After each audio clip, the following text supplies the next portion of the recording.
Visakha cricket స్టేడియంకు దివంగత నేత YS Rajasekhara Reddy పేరు తొలగింపునకు నిరసనగా రేపు స్టేడియం వద్ద నిరసన కార్యక్రమాన్ని చేపడుతున్నట్లు మాజీ మంత్రి గుడివాడ అమర్నాథ్ తెలిపారు. తొలగించిన వైఎస్ పేరును యథావిధిగా పెట్టాలని డిమాండ్ చేశారు. వైఎస్ పేరు చెప్తే ఎందుకు చంద్రబాబుకు వెన్నులో వణుకు పుడుతుందని ప్రశ్నించారు. 4 సార్లు సీఎంగా పనిచేసిన చంద్రబాబుకు ఎన్టీఆర్ పేరు ఒక జిల్లాకు పెట్టాలనే ఆలోచన రాలేదన్నారు.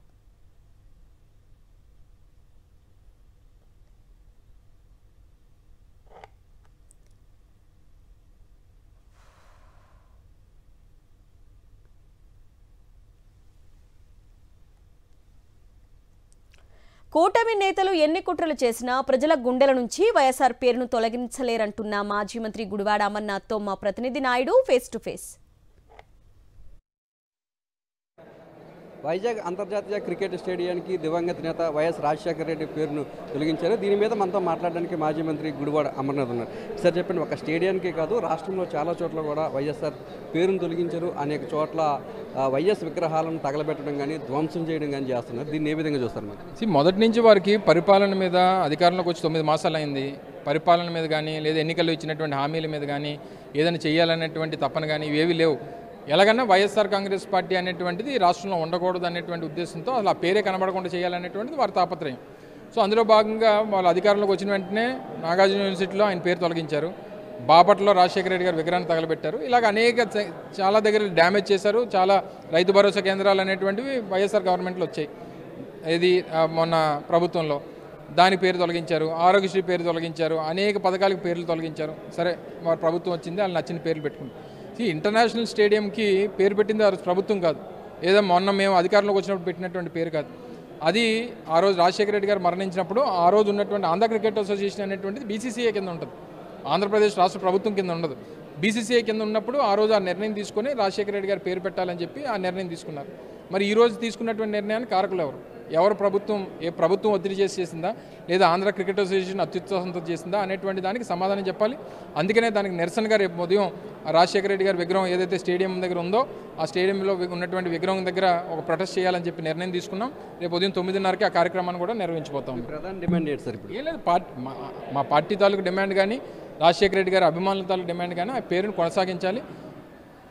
కొనసాగించేంత వరకు కూడా ఈ నిరసనలు అనేటువంటివి తెలియజేస్తాం. అసలు ఎటువంటి ఆలోచన మీకు వచ్చిందా అనేటువంటిది కూడా ప్రజలు వారి సమాధానం చెప్పాలి. గతంలో చూస్తే సీతకొండ దగ్గర చూశారు, అలాగే విశాఖపట్నం ఫిలిం నగర్ క్లబ్లకు సంబంధించి ఒక ల్యాండ్కు వైఎస్ఆర్ పేరును తొలగించారు. ఇలా తొలగించుకుంటూ పోతే ఇటువంటి రాజకీయానికి ఉద్దేశం ఏంటంటే రాజశేఖర రెడ్డి గారి పేరు, వైఎస్ఆర్ పేరు, లేకపోతే జగన్మోహన్ రెడ్డి గారి పేరు తొలగించేస్తే ఇప్పుడు అంబేద్కర్ గారి విగ్రహాన్ని కట్టాం. 165 అడుగులు పెట్టి ఆ దేశంలో ఎక్కడా లేనట్టుగా ఒక పెద్ద విజయవాడ నడిబొట్టును పెట్టాం. రావడమే అంబేద్కర్ గారిని ఏమి చేయలేరు కాబట్టి కింద ఉన్నటువంటి జగన్మోహన్ రెడ్డి గారి పేరుని వారు ధ్వంసం చేశారు. తర్వాత అనేక ఇన్సిడెంట్స్ ఇలాంటివన్నీ చూసాము. సో ఇవన్నీ చూసిన తర్వాత ఫిల్మ్ నగర్ క్లబ్లో రాజశేఖర రెడ్డి గారి విగ్రహాన్ని, లేదా సీతకొండ దగ్గర ఆ రోజు ఒక వ్యూ పాయింట్ని వైఎస్ఆర్ కాంగ్రెస్ పార్టీ డెవలప్ చేస్తే అక్కడ ఆయన పేరు తొలగించారు. వీళ్ళ ఉద్దేశం ఏంటంటే రాజశేఖర రెడ్డి గారి పేరు, వైఎస్ఆర్ పేరు కనబడకపోతే మా రాజకీయంగా మాకు ఇబ్బంది ఉండదు, ప్రజలు మర్చిపోతారని అనుకునేది వాళ్ళ అమాయకత్వం. రాజశేఖర రెడ్డి గారు అనేటువంటిది, వైఎస్ఆర్ అనేటువంటిది ఒక బ్రాండ్. ఆ బ్రాండ్ని తొలగించేటువంటి శక్తి కానీ లేకపోతే ఆ ధైర్యం కానీ ఆ దమ్ము కానీ నాకు తెలిసి ఈ భూమి మీద ఎవరికి లేదు, ఏ పార్టీకి లేదు. సో దాన్ని పేర్లు తొలగించేంత మాత్రాన రాజశేఖర రెడ్డి గారు మర్చిపోతారనుకుంటే వారి అమాయకత్వం. దివంగత నేత వైఎస్ రాజశేఖర రెడ్డి పేరును యథావిధిగా క్రికెట్ స్టేడియానికి పెట్టాలని, లేకపోతే పెద్ద ఎత్తున పోరాటం చేస్తామని, దానిలో భాగంగా రేపు ఉదయం ఆంధ్ర క్రికెట్ అసోసియేషన్ ఏర్పాటు చేసిన స్టేడియం దగ్గర ధర్నా కార్యక్రమాన్ని కూడా చేపడుతున్నామని చెప్పి మాజీ మంత్రి గుడివాడ అమర్నాథ్ చెప్తున్నారు. కెమెరామెన్ శంకర్తో నాయుడు, విశాఖపట్నం నుంచి. డైవర్షన్ పాలిటిక్స్ చేయడంలో చంద్రబాబు నాయుడిని మించిన వారు మరొకరు లేరని ఉత్తరాంధ్ర రీజనల్ కోఆర్డినేటర్ కన్నబాబు విమర్శించారు. ఇచ్చిన హామీలను అమలు చేయలేక ప్రజల దృష్టిని మరల్చడం కోసమే విశాఖ స్టేడియానికి వైఎస్ఆర్ పేరు తొలగించారన్నారు. తొలగించిన పేరును యథావిధిగా స్టేడియానికి పెట్టాలని డిమాండ్ చేశారు. చాలా దిగజారిపోయి చేస్తున్న రాజకీయం, సిగ్గుమాలిన రాజకీయం ఇది. లేకపోతే రాజశేఖర రెడ్డి గారి పేరు ఇవాళ ఇప్పుడు కాదు, ఎప్పుడో స్టేడియం కట్టినప్పటి నుంచి ఆ క్రికెట్ అసోసియేషనే దానికి ఆ పేరు ప్రపోజ్ చేసి పెట్టారు.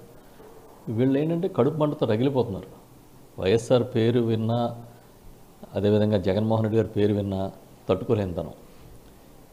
ఈ పేర్లు తీసేయడం అనేది ఇవాళ కాదు, అధికారంలోకి వచ్చిన మర్నాడు నుంచే గ్రామాల్లో సైతం శిలాఫలకాలు పగలగొట్టడం, జగన్ గారి పేరు ఎక్కడుంటే అక్కడ తీసేయడం, స్థానికంగా అంతకుముందు పనిచేసిన మంత్రుల పేర్లు, ఎమ్మెల్యేల పేర్లు కొట్టేయడం, ఏదో పేర్లు కొట్టేస్తే వాళ్ళకి చరిత్ర ఉండదని అనుకుంటున్నారు. కానీ చరిత్ర ఎవ్వడూ చెరిపేలేడు.